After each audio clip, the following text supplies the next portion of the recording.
almost good afternoon from the Willow Bay Commerce Center. It's morning news now for Tuesday, April 11th, 2017. 61 degrees and rain. I'm Ryan Hedrick. And I'm Justin Gould. Two Jamestown men who witnessed an accident on Monday talk about the dangers of the intersection where the accident took place, and the Buffalo Bills released their preseason schedule. But first, gas prices are on the rise across western New York. Here in Jamestown, a gallon of regular unleaded will run you about $2.49. That's according to GasBuddy.com. The website says the state average is that same price. In New York, the low is $2.16 at some point this year, but the average of $2.49 this week is up 6 cents. And a two-vehicle collision in Jamestown sent one person to the hospital on Monday. The wreck happened on the corner of 2nd and Buffalo Streets, a notoriously busy intersection. Jamel Jones works at Gerald's Barber Shop just a block away from where the accident took place. He says the area around Buffalo and 2nd Streets can be dangerous. They both were trying to make the red light. Unfortunately, it was a big crash, but both of them were at fault. All the time. People texting and driving. This is a very unsafe corner, sometimes.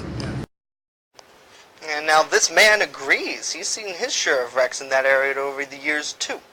It was just instant smoke. Her, I don't know, whoever's driving that car, the airbags all went off, so of course you have the dust of that. But both cars' engines were done. I mean, they shut right down. The speed was the issue here. They were moving right along, especially the guy coming out of Jamestown. It was a near head-on. Yeah. And now there's no word on the condition of the victim that was taken to the hospital.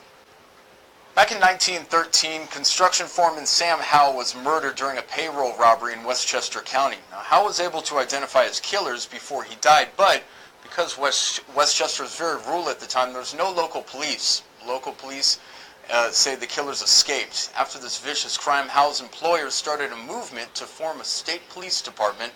And on Wednesday, April 11th, 1917, 232 men began patrolling rural areas on horseback. New York State Police Captain Eric Balin is just outside of Syracuse today, honoring the 100 years of service.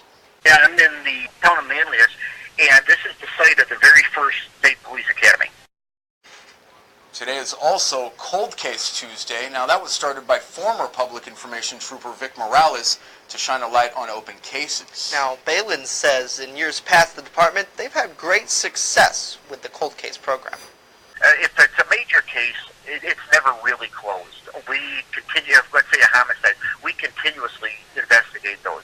But other things pop up and it may not get the attention that it once did. Today, the state police is investigating the 39-year-old murder of 66-year-old Jessica Rose Lane, whose partially decomposed body was discovered by hunters in a wooded area in the town of Darien back in 1977. State police have little information on this case, except that Lane kept to herself in her Cheektowaga home, and that the downstairs neighbors heard two thumps in the early morning hours of November 12, 1977.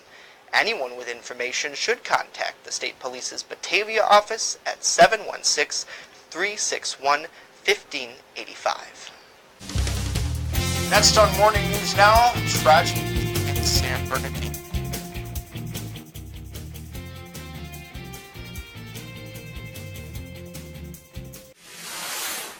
EagleZip.com is your local one-stop shop for all of your home and business computer needs. Located on Fluvan Avenue Extension, just outside of Jamestown, EagleZip.com sells and services all brands of desktops and laptops, as well as servers and network equipment for your business. All new computer sales include transferring your data from your old computer plus a 2-year warranty. Call EagleZip.com today. Stop by EagleZip.com today and let us make computers easy for you.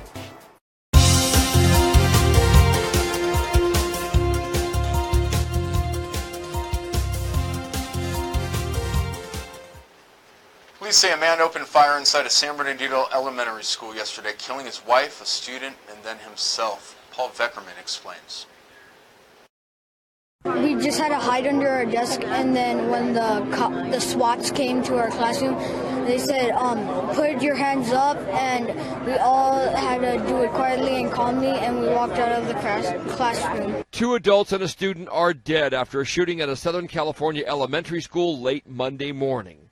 The shooter, Cedric Anderson, targeted his wife, Karen Elaine Smith, in her classroom at North Park Elementary School, where she taught special needs children. Karen was an awesome lady. She was a beautiful mom, beautiful teacher. Anderson would then turn the gun on himself. 2 students who were standing behind their teacher were also shot. 8-year-old Jonathan Martinez was airlifted to a hospital where he later died. The other child is listed in stable condition. The rest of the school students were bused to a local high school as parents waited eagerly to be reunited with their children. I would like our community and our nation to keep our families in prayer. This is an absolutely tragic event. Our hearts are broken.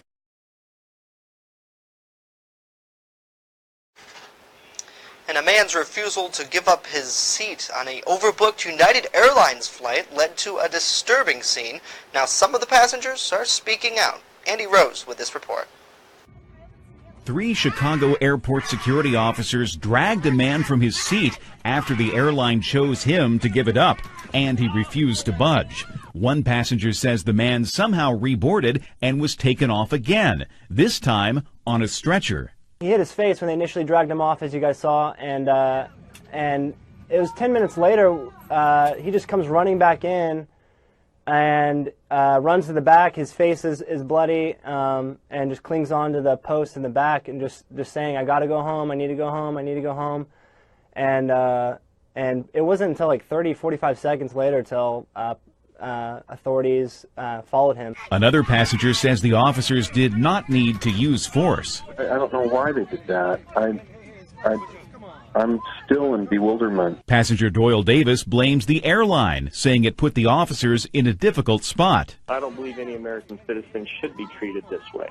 But I think the important piece here is the narrative should not be that the police were in the wrong. And passenger Tyler Bridges says the man shares the blame. It was pretty shocking that it got to the level that it got to, you know. In part, that's the man's fault. You know, when the police came on, he shouldn't have resisted. He should have just left. But it was kind of an unbelievable scene when they're actually grabbing him, pulling him off the plane. The Chicago Department of Aviation said it put one of the officers on leave pending a review, and the Federal Department of Transportation is also investigating. I'm Andy Rose reporting.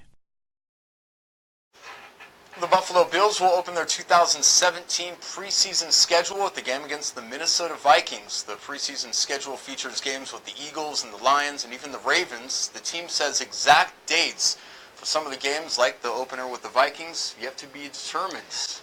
So, who's thinking about football right now? A very large fan base in Buffalo, Rochester, Albany. It's a very spring. loyal fan base, I may add. I don't know. I'm still thinking about the Easter Bunny. I don't know. You're an about you undercover guys. Steelers fan, that's the problem. Oh, I don't know. It's questions for our Matt Hummel, who is off camera right now. No comment from either party. Well, we return tomorrow with another edition of Morning News Now. In the meantime, follow us on social media at WNY News Now, where coverage comes first.